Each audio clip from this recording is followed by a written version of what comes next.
बोलत होतो कारण तुम्ही टेबला खालून पण घ्यायची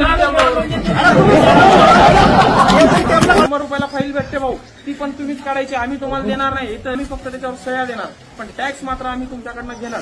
टॅक्स घ्यायला कोणाचा विरोध आहे का? सांगायला ना वर वोट करा, 1000 रुपये बोलवतो. सांगाल काय नाव सांगा कोणी घेतले 1000 रुपये इंजिनियरने.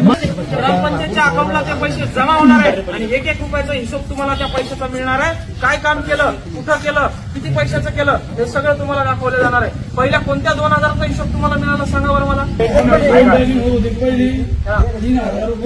वोटर नव्हतं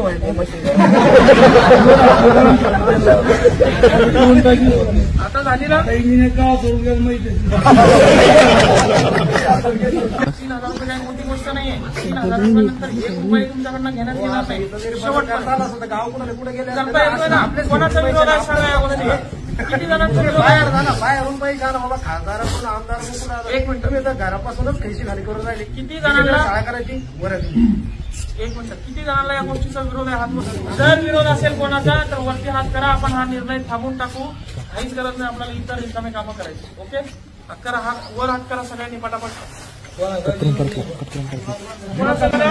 एखाद्या गावाला 30-40 दिल्यापेक्षा 30,000 रुपये काही गोष्ट वाटते. माझ्या माहितीच तो बऱ्याच ठिकाणी अशी योजना भ्रष्टाचार चालू आहे. 12,000चा चेक आल्यावर 2,000 तेच खाऊन टाकतात. हा पैसा त्यांच्या खिशात आहे का? हा पैसा ग्रामपंचायतच्या अकाउंटला ते पैसे जमा होणार आहेत आणि 1-1 रुपयाचा हिशोब तुम्हाला त्या पैशाचा मिळणार आहे. काय काम केलं, कुठं केलं, किती पैशाचं केलं, हे सगळं तुम्हाला दाखवलं जाणार आहे. पहिल्या कोणत्या 2000चा हिशोब तुम्हाला मिळाला सांगा बरं मला. आईवाडीवर लोकांकडनं 2-2 हजाराचा भोगवटा देण्यात आला. 3-3.5 लाख रुपये जमा करण्यात आले. 1 रुपयाचा हिशोब मिळाला का तुम्हाला? विचारलं कोणी? या का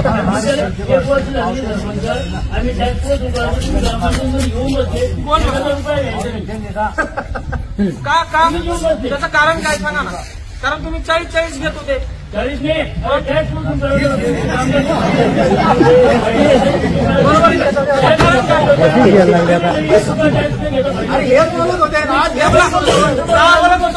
कारण तुम्ही टेबला खालून पण घ्यायची.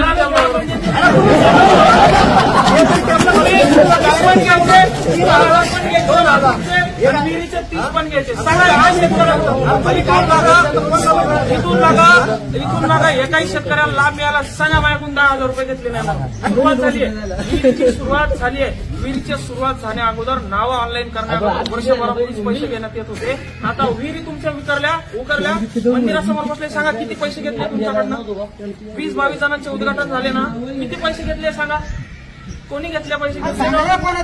पैसे तर सांगा पटकन.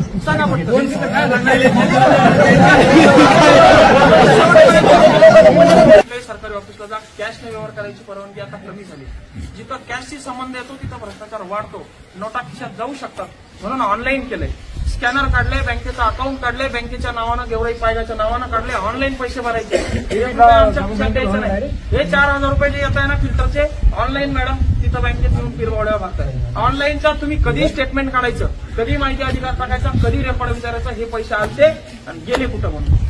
हा नियम आहे, एक पारदर्शकता आहे. तुम्हाला मान्य असेल तर आपण करू, नसेल मान्य तर दलाला पैसे घेणारे त्या फायदे ऑनलाईन करू.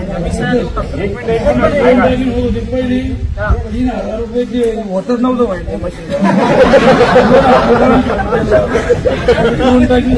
आता झाली ना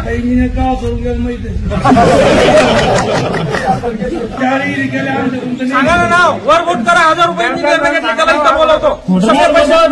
सांगाल काय नाव सांगा कोणी घेतले 1000 रुपये इंजिनियरने. नाव सांगा त्याचं. 7/12 एकूण जमीन दाखला, आधार कार्ड आणि फाईल असते. 100 रुपयाला फाईल भेटते भाऊ, ती पण तुम्हीच काढायची, आम्ही तुम्हाला देणार नाही. इथं विष्णू बोकडा, दीपक बोकडा, जरा 50-100 काय असेल ते, ती फाईल तुम्हीच आणायची, आम्ही फक्त त्याच्यावर सह्या देणार. पण टॅक्स मात्र आम्ही तुमच्याकडनं घेणार. टॅक्स घ्यायला कोणाचा विरोध आहे का?